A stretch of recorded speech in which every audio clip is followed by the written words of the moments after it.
available. One would be for the draw pins.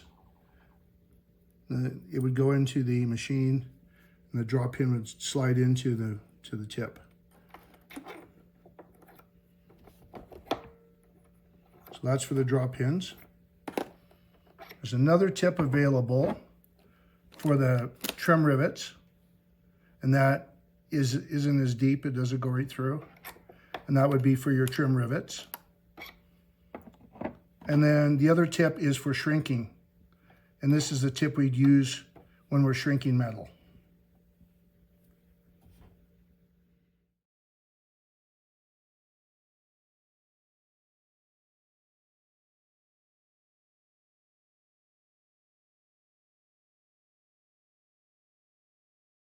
And I've just pushed it back out, right?